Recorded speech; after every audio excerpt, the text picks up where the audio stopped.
One's at the ready. 3, 2, 1. Stupefy. Lumos. What a terrible duel. I just wanted to turn the light on, Wanted to see your face. Turn the light on and get stupefied.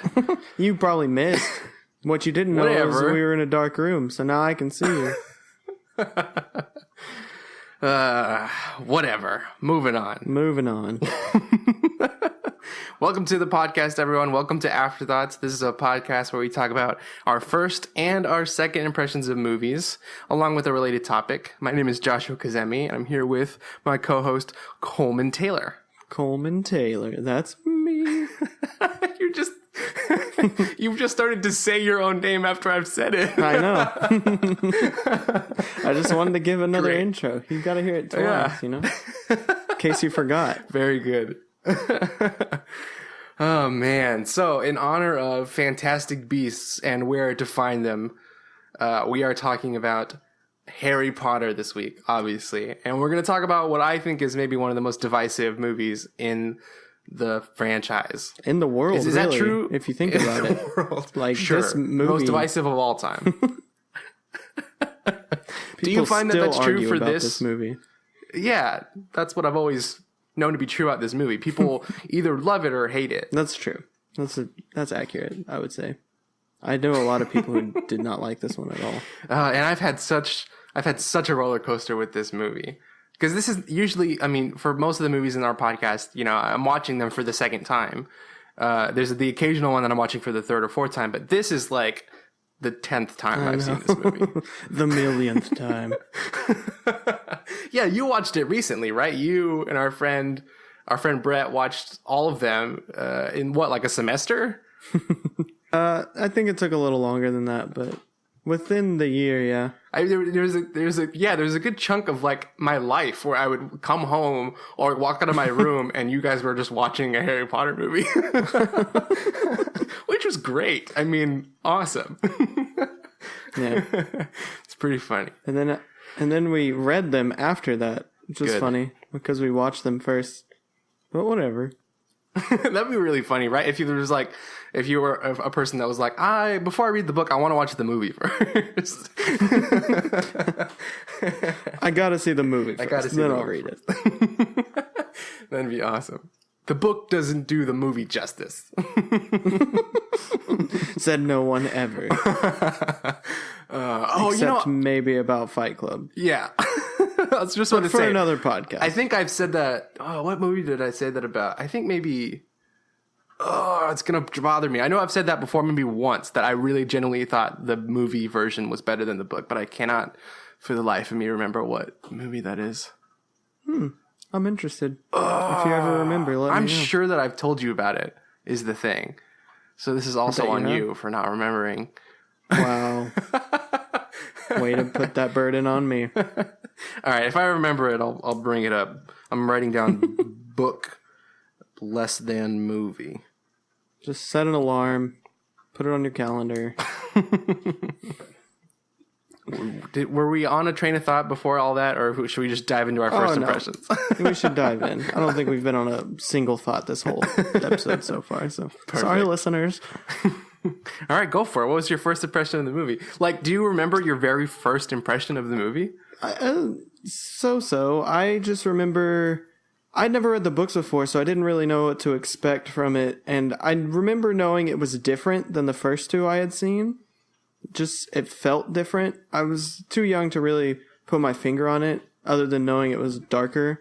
But I remember it being different and being confused. I do remember this one just confusing me and not really getting it the first time I saw it.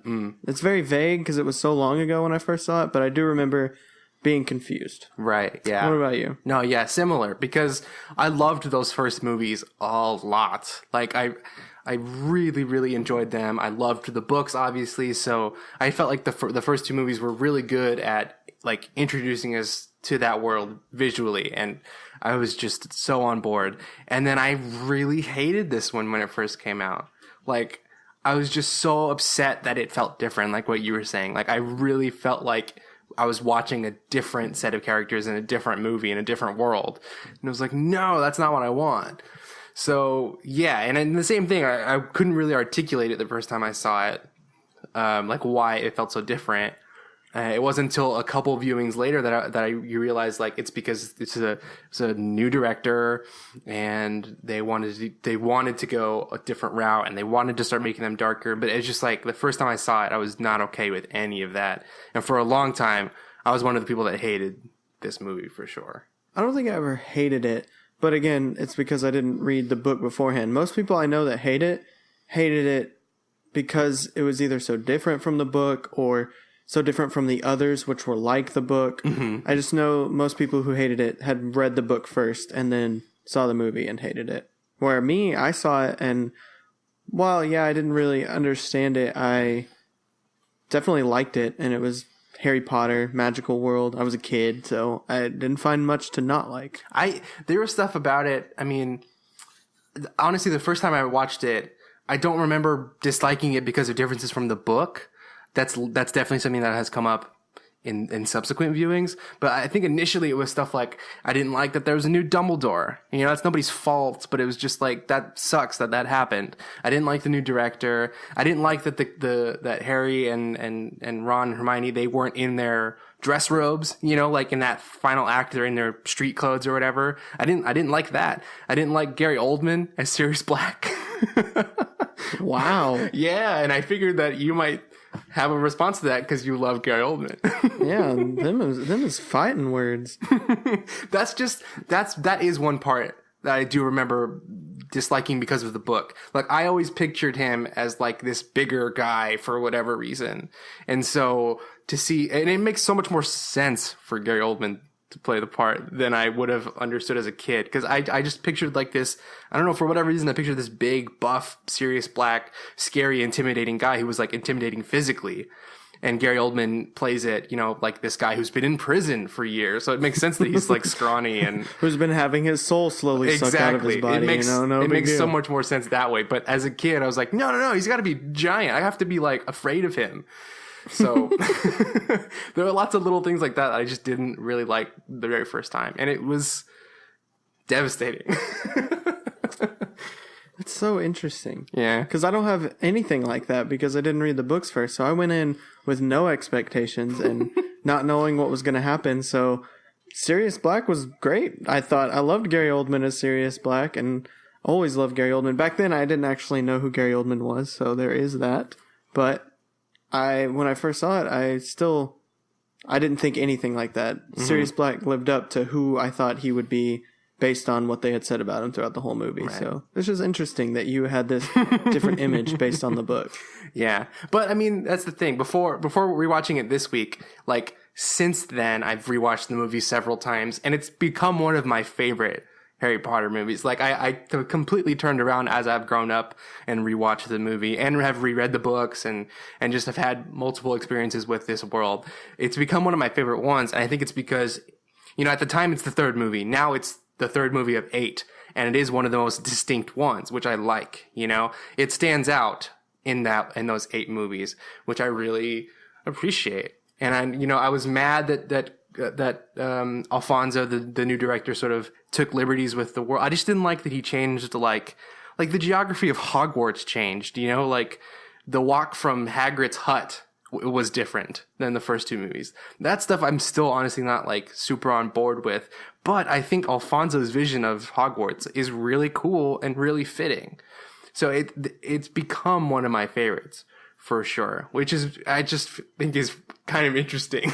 I've had this complete change before we even rewatched it this week. I've definitely grown to like it more and more over time, but I never hated it in the first place. So as I got older and understood more of what was going on, I really just think the time traveling thing kind of flew over my head when I was a kid. I don't know if I wasn't listening or whatever, but I don't think I caught on till that was what was happening when I first saw this movie. So there is that. I think that might have been why I was so confused. Because I think if you've read the books, it's blatantly obvious. And now rewatching the movie, it was also blatantly obvious. But maybe just as a kid, I just missed where they were talking about like Hermione's quick, like, here, this is a time turner. We're going to use it to time travel. I might have just missed that exposition. I don't know. Right. But And I think as a kid, you definitely miss all of the hints, like all the foreshadowing of time travel. oh, for sure. Absolutely no kid understood that. Like it happened so fast. And maybe because we're American and it's harder to sort of to catch the nuance in the British performances. I felt like maybe that was part of it, at least when I was a kid. But so as an adult, like when you and Brett rewatched these movies before you rewatched it this week, what did you think of the time travel in this movie? Oh, I loved it. Okay. I mean, I'm a huge fan of time traveling, and so I just thought it was really cool that she hinted at it throughout the whole movie. Specifically, the main one is obviously where Ron's always like, when did she get here? And right. then at the end you learn, oh, it's because she's been time traveling this whole time. I think that's just really cool. And I really... I don't want to get into this yet. We can get into it in my second impression. Even though I noticed it when I was watching it with Brett, I didn't think about this the first time I saw it. So I'll save it for the second impression. All right. Okay. But wait, so does that have anything to do with like a lot of people complain about the time travel in this movie and in this book as a part of the larger Harry Potter universe because it's like time travel is this really, obviously it's this really huge and powerful power, and it sort of gets used for Hermione to go to more classes, obviously. But it's like the question always is raised of like, well, doesn't this change everything? Yet it doesn't really change anything in the Harry Potter world aside from this book. Yeah, I don't know. Those kind of complaints, yeah, I don't know. They don't bug me too much. It is true. I think it's strange that time traveling falls off completely. I think it's odd that it's just in like a theme in this one book and then it's gone. You never hear about time traveling again. But then again, that's kind of how it is with all the books. You never hear about a Sorcerer's Stone again, which keeps people alive forever after the first one. Yeah, that's a good point. And there's kind of the thing that it's supposed to be. It's really, I don't know if this holds, but they said that you're not supposed to use time travel because of all the implications, what it can cause. But then, and so she's just using it for classes, but then Dumbledore gives them permission to use it for pretty much their selfish. I mean, it's not selfish. They're trying to do the right thing, but they don't know what that's going to cause by doing that. Even though they kind of do because they already went through it and they know how it ends and like what happened because that's the craziness of time travel. Mm-hmm. But I don't know. Those complaints don't really bother me. I don't really care so much about that. Yeah, I agree. Yeah, definitely. And also, spoiler for the Cursed Child, but you may actually see one of the things you referenced again from one of the original books. So I know you haven't read it yet, but for our listeners who have, the one thing I mentioned from a book besides time travel, you referenced two things, and I'm not going to tell you which one it is, but for the listeners who have read the play, you know what I'm talking about. So I don't want to spoil it. But they come up again, and it's pretty awesome. You know, something I did hate about this one, though. What? And correct me if I'm wrong, but I'm pretty sure this is the first one where Quidditch kind of falls off. Yeah, for sure. I mean, that's one of the reasons that's one of the things I dislike about the fourth one so much, because Quidditch plays a big role in the fourth one and it's cut out a lot. This is the one where like Quidditch is not that big of a deal anymore. And I guess like in the grand scheme of the Harry Potter world, Quidditch isn't that important, but yeah, it was sort of a difficult transition to make because I think there is a lot more Quidditch in this book too. So it was sort of a bummer that it's not as important. Because this is the one where it's officially like kind of taken a back seat to everything else. And I get why you've got a lot of story to fit into these movies, but it's still just kind of depressing because I love Quidditch. Right. And I did realize that. And unlike the first book and movie, there's obviously like or in the second one too, there are Quidditch scenes that add to the plot. And there aren't, I mean, as far as I can remember, in the book, there aren't very many Quidditch scenes that really add to it in the same way that like Harry breaks his arm in the second one and he gets cursed in the first one. You know what I mean? Like those play bigger roles in the plot than I think they do in the third book. Yeah. As far as I can remember, it's been a while since I've read the book. Yeah. I guess me too now. It's been about a year, which I'm sure is shorter than you, but Yeah. also I still don't remember things I read a year ago. So, well, anything else for your first impression? No, I think that's it. Let's hop on into your second impression. What do you think? All right. Honestly, I feel like my impression of this movie is like set. Like I think rewatching it again this week didn't really change too much about how I feel about the movie, aside from like a couple of things that I thought of. But you know, it's stayed pretty much about the same because I've seen this movie like 10 times.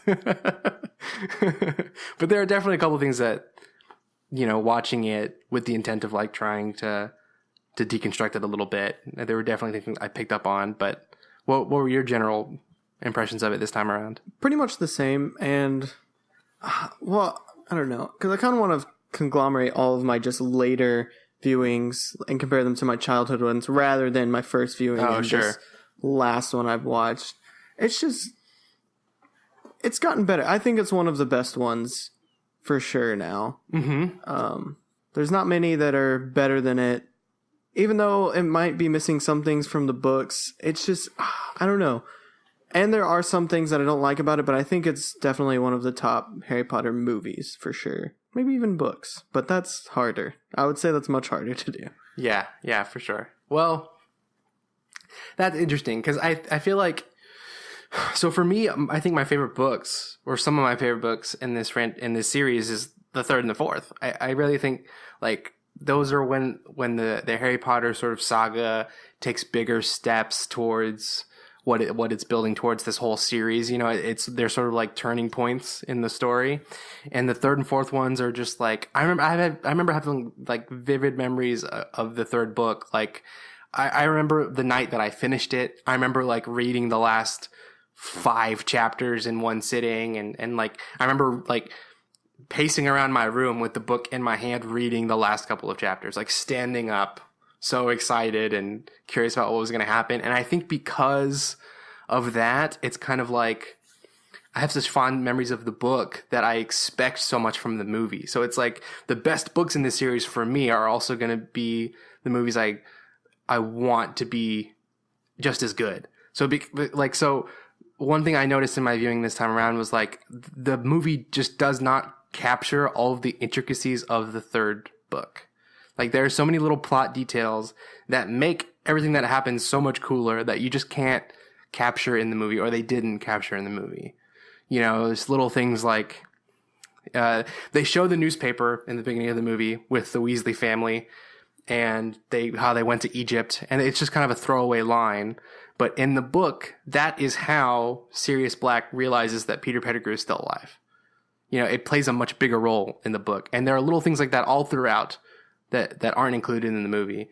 And so it was like, because I love the book so much, I was disappointed that the little things I love about it aren't in it.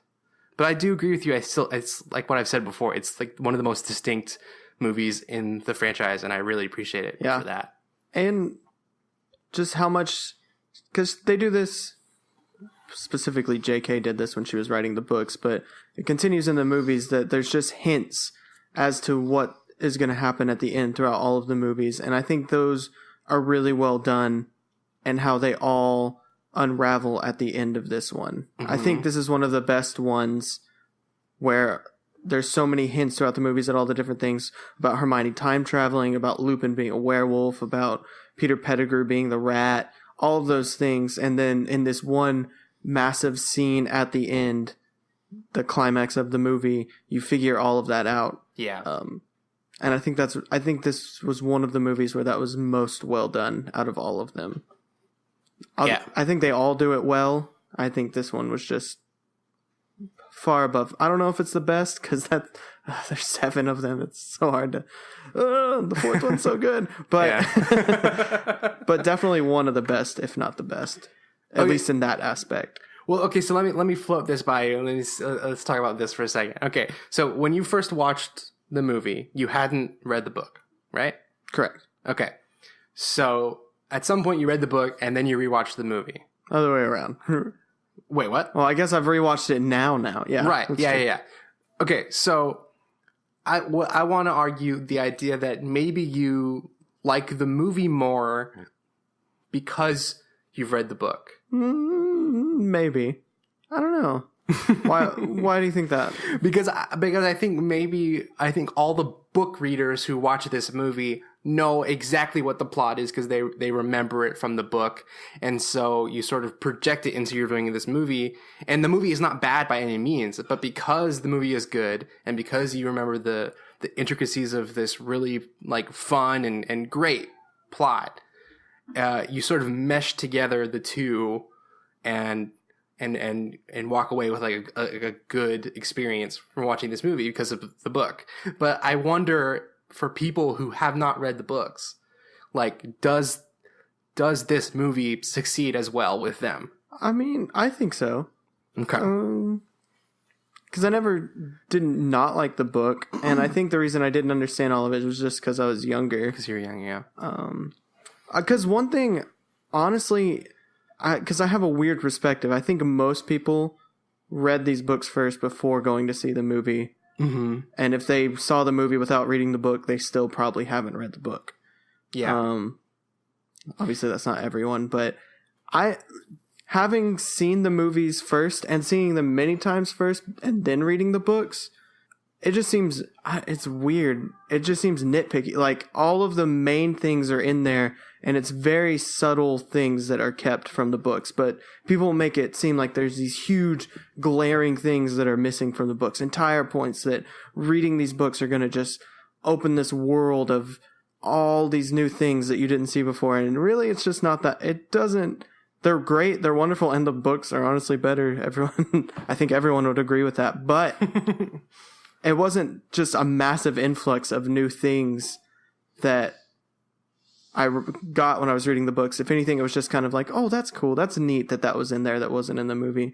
But I was really surprised at how much there wasn't that was new when I went through reading it, if that makes sense. Well, there's one thing. Like, I'll concede that like the Weasley thing that I explained earlier with the newspaper, I'll concede that is like a small detail that's like not super important. It makes it cooler for sure, but it's not necessary to tell the story. There is one thing though that maybe it's also not absolutely necessary, but I think it is very important that Harry's dad and Sirius Black and Peter Pettigrew, they learned how to become animaguses for Lupin, and that's not in the movie. And the fact that those four together were best friends and they made the Marauders map, like, that's not in the movie either. And I think that that's really important to this story because it builds to the betrayal of Peter Pettigrew to James and Lily. And I think it takes away from Lupin and Sirius Black's friendship. Like, the idea that those four were best friends, and then he thought that one of his best friends betrayed the others and was in prison. You know, like, I think all that adds to that final climactic scene in the Shrieking Shack, but it's not in the movie. And I honestly I don't understand why it isn't. What part isn't necessarily in the movie? The fact that the four of them were best friends, and that three of them learned to become animaguses because Lupin was a werewolf, and because by becoming animals, the rat, the dog, they could interact with Lupin as a werewolf.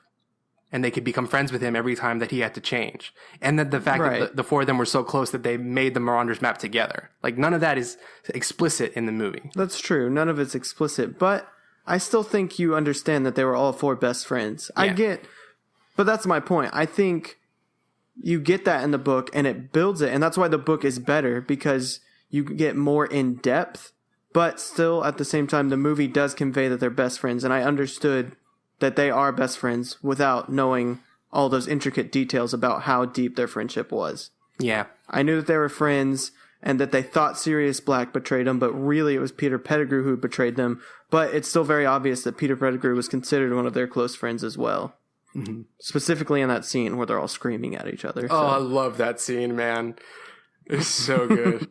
The thing I was going to mention earlier was that as I got older watching this movie, one thing I just think that is so neat and interesting and unique about this book and movie is that the climax comes early and you figure out everything that's going to happen, and then essentially danger's over. There's one aspect, that's are they going to save Sirius Black in time? Like at the end, that's why they're time traveling back.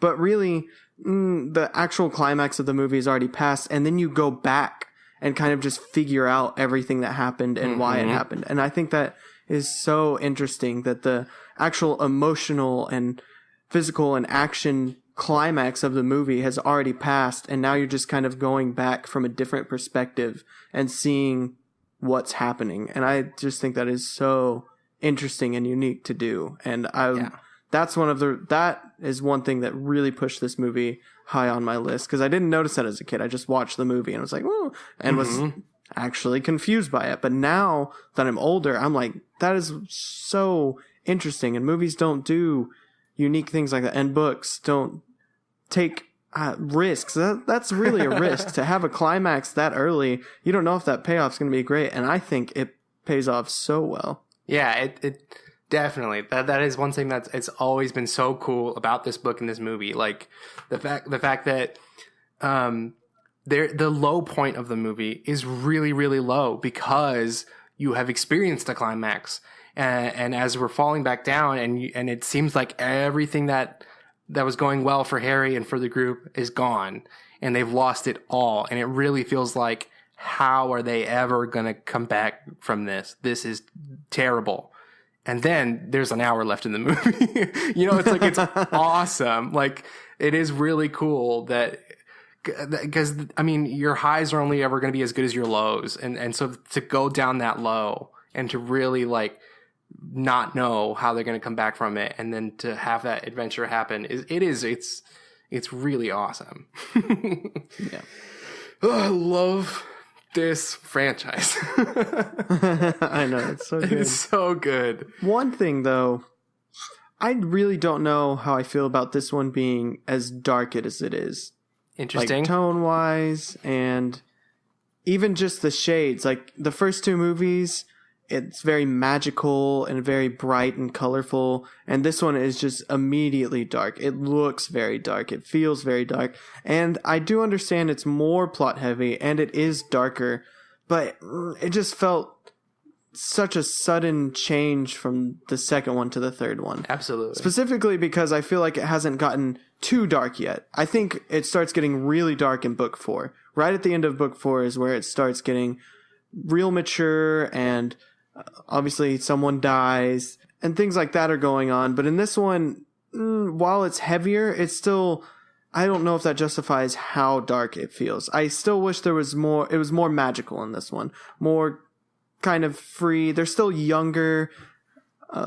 Harry's still learning his place, I guess. He doesn't really know who Sirius Black is. I mean, he's got this apparent serial killer after trying to kill him, so I get that it's darker. And I know I'm going back and forth, but my main point is, I just don't know if it should have been felt as dark as it was. Yeah, that's definitely why I didn't like it as much to start with. Because I think the transition isn't very smooth in these movies. 1 and 2 are almost identical. And then 3 is just like this hard cut to something very different. And I like that the movies eventually go there, but yeah, I do wish that the transition was a little smoother. And that's one thing that's another thing on the long list of things that make the books a lot more enjoyable. Is just that, like, the transition is smoother, and even though it's dark, there are plenty of times throughout the books, even the later books, where Harry and the gang are still learning about the wizarding world. They're still learning new things. And it keeps the sort of magical, fantastical element of it there. It stays steady throughout the books. Whereas the movies, I think, become very plot-driven, become darker and all that jazz. It just happens too quick. I wish this one still had more of the feeling. I would say this one should have the middle ground. It should feel like the first and second and the fourth. Just somewhere in between the two. We're getting darker, but we're not completely dark yet. It's not... You don't need to have this depressing tone surrounding Harry the entire movie. And it just kind of feels like there's this sad, depressing aura around Harry this whole movie. Yeah. But that's really it. This movie's still wonderful. I love it. I love Harry Potter. Who doesn't? I'm sure there's a lot of people who don't, but come on. But come on. These movies are great. These books are great. Yeah. If you don't like Harry Potter, you're wrong. That's incorrect. That's the wrong answer.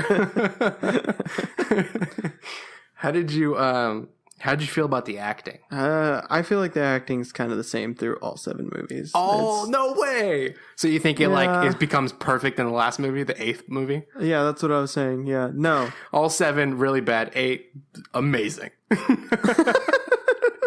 Yes, that's exactly what I was saying. No, it's not that.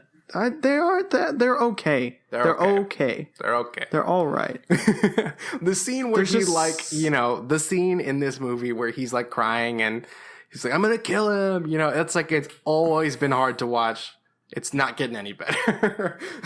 The one that I cringe at is the one where it's right after Harry's throwing the snowballs at Malfoy when he's under the invisibility cloak, and then Hermione's like, Harry! And then they all have this, like, laughing moment together. None of it feels real. It feels completely inauthentic. Her, like, even from her saying Harry all the way to them laughing, none of it felt real. Yeah. And I was like, oh my gosh. Yeah, that's one of the things I really love about Stranger Things. Sidetrack that, those kids feel like so real. Like they're really like they're kids and they're having fun and they have great chemistry. It's like really refreshing to see it in Stranger Things. And where like this group I think builds chemistry over time and it gets better as it goes. I would agree. But it's still okay at least. That's the thing. If it had been terrible, I do think it would have detracted from the movies, but I still think they do an okay job, and sometimes they do a really good job, but typically I would just say it's right in the middle, just your average, sometimes wavering up and down the average line, but nothing extraordinary, but nothing so terrible I can't bear to watch these movies either. Yeah. But we did get the new Dumbledore in this one, so you know how much I love the one in the first 2. He was perfect. I thought he was perfect. Me too. I've heard people make arguments for the Dumbledore that we ended up with, and that he was better for it because like it is true that like in his role in the books becomes more active. Like there's definitely things in the 6th book where Dumbledore is being like a very active wizard, and people have made the case that like the original actor might not have been well suited for that.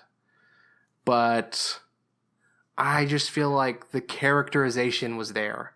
And I really felt like it was Dumbledore coming to life. And he carried with him all this wisdom and mystery. Like everything that's great about the character, I think, was encapsulated in those first 2 movies. Where this guy is like, I don't know. It's just, especially in this movie, because it's the first time you see him, it's like, well, I guess he'll do.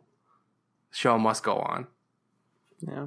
And I do agree. I think this one, he really did a great job, specifically of the fire scene in the 6th one. I think that's the scene people most think about when they think of an active Dumbledore and things like that. But I agree. I think the actor in the first 2 movies truly captured the calm nature and just overall feeling of what Dumbledore would feel like. And I think it's so hard to tell because I don't think Dumbledore really ever gets that angry in the first 2 movies. While I'm so interested to see what that actor would have done as an angry Dumbledore. Yes. Because I still feel like it would have been calm. Like, it's a calm anger. It's a controlled anger. Mm-hmm. While I don't think the second Dumbledore did that. I think it was more of an outburst than an actual anger. Not to completely talk down the second Dumbledore either. Like I said, I do think he did a great job in the parts that were needed for those active and like a stronger, more outbursting Dumbledore, but I think overall the one in the first 2 movies did better. Yeah, I mean, I don't think he ever did a bad job. It's a hard transition for any actor to have to make, especially for like a franchise as beloved as this one. But there is a great meme. I don't know if you've seen it, but it's a line in the book, and they show you the page in the book where it says the line. And it's like Dumbledore said calmly, right? Mm-hmm. And then it's matched to the scene in the movie where he's just yelling at Harry. It's the exact same line. It's so funny. I know. So good. Oh well. Yeah, I think this is one of my favorites. It definitely is. What is your least favorite? Am I right? We'll save that for the mini episode. Oh yeah, we will. All right, Watch the mini episode. Harry Potter mini episode. I'm not sure when it's going to come out, but either way, you there's a link to the mini episodes in the description. Just check out the description. Eventually, when people listen to this episode after the first day that it's aired, it will be in the description. So ultimately, check the description. Just always check the description. Yeah. Also, I remembered the book that I mentioned earlier that I thought the movie was better. Yeah? It's Hunger Games. Oh, nice. Which one? I think the original Hunger Games movie is better than the Hunger Games, which is just the name of the first book. All right. Yeah? Because in the book, you have to listen to every one of Katniss's thoughts. And I just didn't need that. That's how I feel about Divergent. There you go. It's the same exact thing. Wait, you think the Divergent movie is good? Better than the book? Oh, snap. Well, that's not saying very much for the book or the movie. Well, because I have to listen to all her thoughts in the book and the movie. I don't. Yeah. And it's great. Oh, man. Should we move on to topic time? Topic time. That's what they call it. All That's right. what we call it, I guess. We're they. This week we're talking about the future of the Harry Potter franchise and what we want to see or read. We could talk about books. It's okay. It's a film discussion podcast, but we can talk about books. We talk about books too. It's in the fine print. Books, the original movie.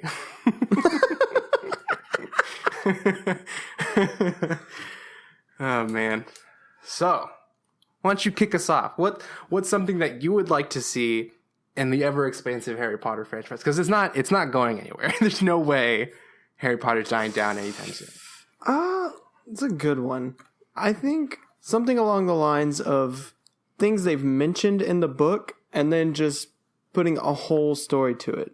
I've kind of told you this before, but just maybe seeing Grindelwald and Dumbledore and their whole story play out in that time period when they're a young Dumbledore. That would be really cool. Or to go back even further, I think a movie either in medieval times, just some medieval time wizard movie, or specifically about the founders of Hogwarts. I think having a movie about the founders of Hogwarts would be so interesting. And Absolutely. That was one of mine. I crossed it out. That's right, you did. Because that is my number one, Harry Potter. So I think the future of Harry Potter should go to the past. Nice. What about you? So, speaking of that, great segue. Yours was like kind of a thoughtful answer. Mine's just, I want to see wizards in the future. I think that would be awesome. Like, I would love to see the duality of like, these are all the amazing things that technology can do. Like, imagine crazy, crazy things, right? And then pair it with like, this is what magic can also do. So what does that mean for the average person or muggle or even the average wizard? Like, technology versus magic. That's what I want to see. I think that would be really cool. And I think that's best suited in a future world. Give that to me, J.K. Rowling. Listen to our podcast, J.K. Rowling. I think that would be cool. I would love to see that. Let's just do both. Let's have one in the past, one in the future. Boom, boom. I also wrote this down and almost misread it as robot. So I'm just going to go with that. I think robot Harry Potter franchise movie would be cool. Like robot wizards. Yeah, robot wizards. Great. Let's do that. Why not? People will go see it. Sounds good. But actually what I wrote down was reboot.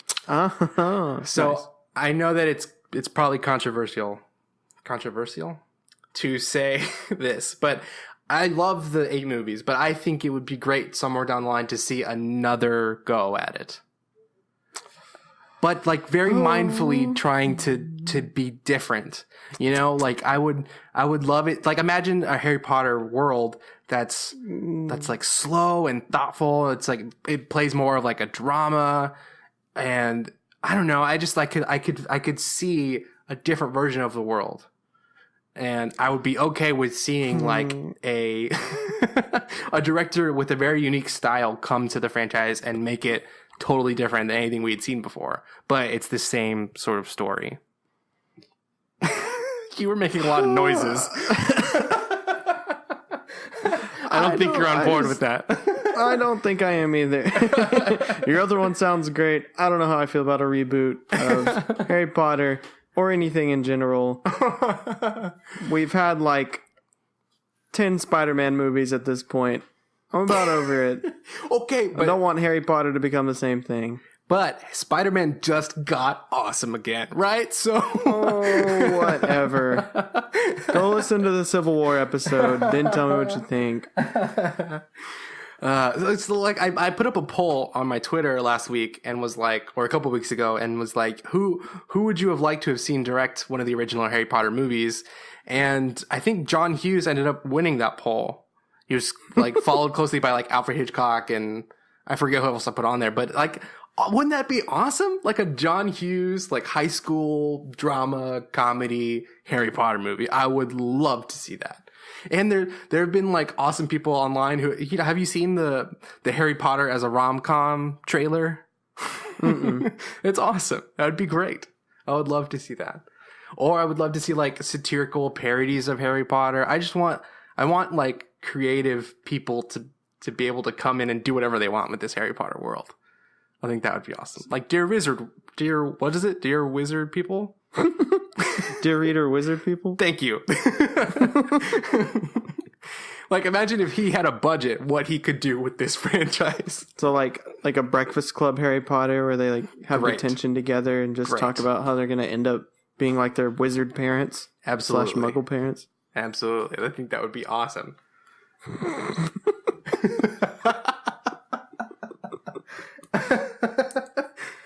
Oh my goodness. Yep. Are you excited about Fantastic Beasts? I think they have it set to be like 5 movies. I don't know. I've never been too excited about it because it's just kind of a spin-off, but I mean, I'm gonna go see it, but I'm just not the most thrilled about it, I suppose. It just looks cool to me, so I'll go see it. Yeah. I'm excited about potentially where it could go. I mean, I'm definitely interested in seeing this because JK actually wrote the screenplay, which I think is pretty cool. So we'll see how that pans out. But I'm also excited about like potentially what they could do. Like, I think I read somewhere in the news recently that they just started like looking to cast a young Dumbledore in the Fantastic Beasts franchise. So we could potentially see a young Dumbledore, and we could end up like, I think they're aiming towards like going towards like the Wizarding Wars that's like set right before Harry Potter. Like that element of the Wizarding world I think would be great to explore. So I'm excited about the potential of it. We'll see where it actually goes. Maybe it'll just end up being, bought by Disney and then end up like Marvel and Star Wars, and we'll have never-ending Harry Potter movies and anthologies. Hopefully. Right. Like Warner Bros. Will just give that up.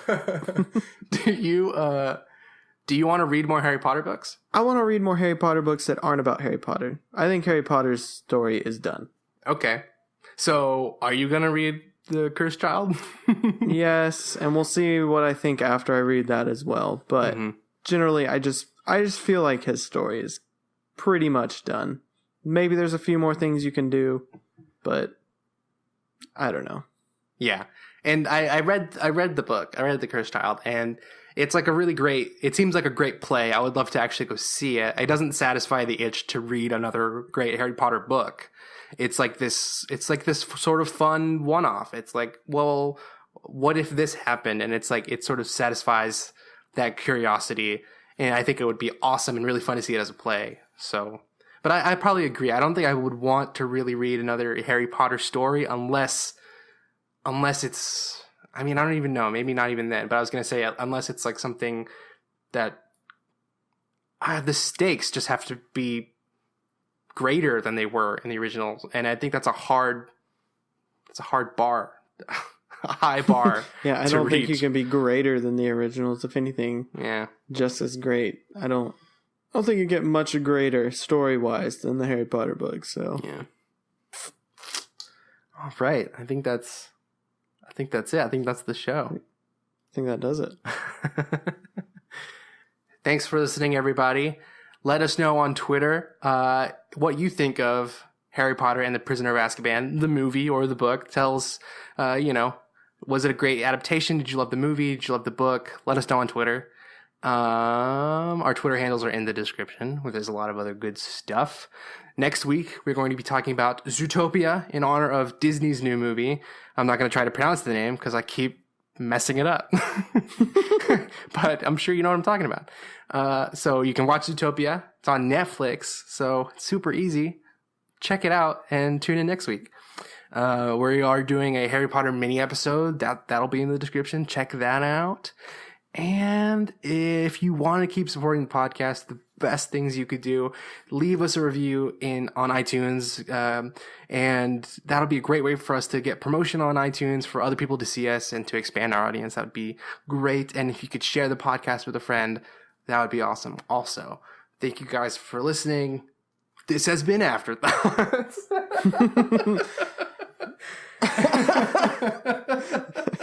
Is that our sign off? I don't want it to be. That seems really Oh, shoot. I just lost my co-host. His phone, I think, just died. Well, we were done anyways. So thanks for listening, everybody. We'll see you next week.